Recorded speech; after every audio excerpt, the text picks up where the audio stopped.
Depuis hier, dans notre série In Vivo, nous suivons des réfugiés installés en Vendée. Et avant d'arriver en France, ils ont, pour la plupart, vécu des traumatismes dans leur pays ou sur le chemin de l'exil. Beaucoup souffrent de stress post-traumatique ou de dépression. À La Roche-sur-Yon, associations et soignants font tout pour apaiser leur souffrance. Voyez ce reportage de Morgane Belloir, Alexandre Delaval, Stéphane Joviado. On s'habille, on va à l'école. Il y a 1 an et demi, Dania et Lorik fuyaient le Caucase avec leurs 2 enfants. Dans son pays, indigné par la corruption et l'autoritarisme du régime, Lorik était opposant politique. On organisait des manifestations pour lutter contre l'oppression. Car notre pays, c'est une dictature. Il n'y a pas de liberté de parole. Je ne luttais pas pour moi, mais pour mes enfants, pour qu'ils puissent grandir dans un pays libre.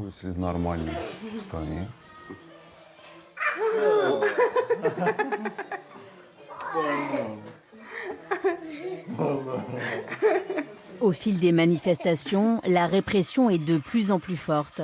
Lorik fait plusieurs séjours en prison. En prison, on me frappait, on me torturait.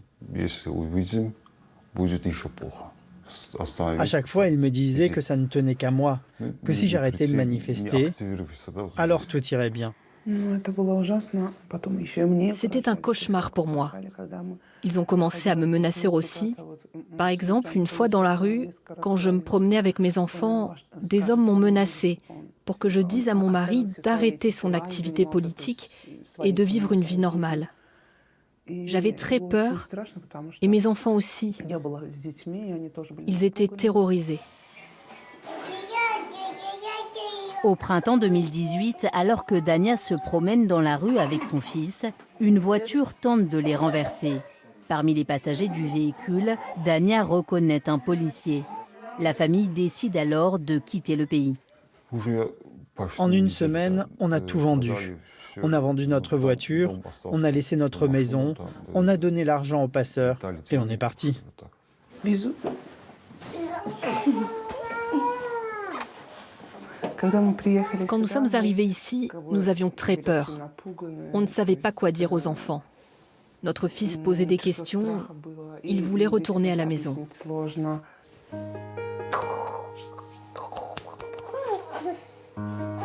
En attendant de savoir si la France leur accordera l'asile, Dania et Lorik tentent de reconstruire une vie en Vendée. Aidés par une association, ils ont obtenu un logement et prennent des cours de français. Leurs 2 enfants sont scolarisés. Pas fatiguée, dort normal, dormir normal. Elle a bien dormi. D'accord, oui. Ok, donc ça devrait aller pour ce matin. Dans cette crèche, la plupart des enfants ont fui leur pays du jour au lendemain. Après l'abandon brutal de leurs grands-parents, de leurs amis, de leurs racines, ces enfants doivent sans cesse être rassurés. Tiens, regarde, on est là, on va rester avec toi. Ils arrivent avec leur traumatisme. Hein. Comme on est dans un lieu où l'enfant doit se séparer de son parent, la séparation est parfois très, très douloureuse. Parce qu'ils ont déjà vécu de l'abandon. Et ils pensent que c'est de l'abandon pour eux, quand ils sont bébés, petits. Donc là, il faut qu'on soit hyper vigilante en tant que professionnelle, soutenante, vraiment à l'écoute des parents et dans l'observation aussi de ce qui se joue.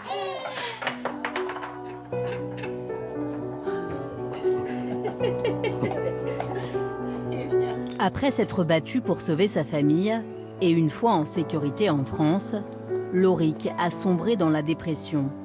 Sans combat politique à mener, sans métier à exercer, le poids de l'exil est devenu trop lourd.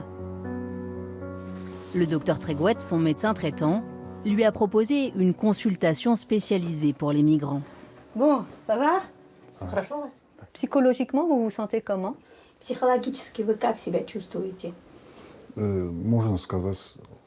On peut dire que je me sens bien.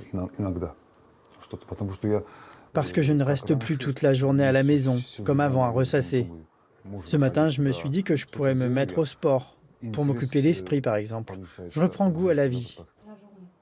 La consultation transculturelle consiste à soigner les troubles psychiques du patient en tenant compte de sa culture. Entouré d'une éducatrice et d'une anthropologue, le docteur Tregouet mène la séance. On entend bien que ce côté structurant, c'est-à-dire vous vous levez à une heure précise, vous faites des choses très précises dans la journée, c'est comme si ça vous tenait debout. Comme Lorik à son arrivée, la plupart des patients livrent ici des récits effroyables. Les thérapeutes utilisent la métaphore pour alléger ces souffrances. Alors, quelquefois, on dit en français « j'ai touché le fond ». C'est parce que quand on tombe dans la piscine, on touche le fond, on ne peut pas respirer. Puis d'un coup, on touche le fond et là, on donne un gros coup de pied dans le fond. Pouf, ça nous fait remonter. Alors là, vous vous êtes dit « je ne peux pas tomber plus bas, il faut que je remonte maintenant hein. ». Oui, ça a été très dur. Si mes enfants n'avaient pas été là, je pense que je ne m'en serais pas sorti. Je serais resté au fond de la piscine. C'est-à-dire qu'à un moment, vous avez pensé vous donner la mort. Oui. Oui, oui. Mais il y avait vos enfants.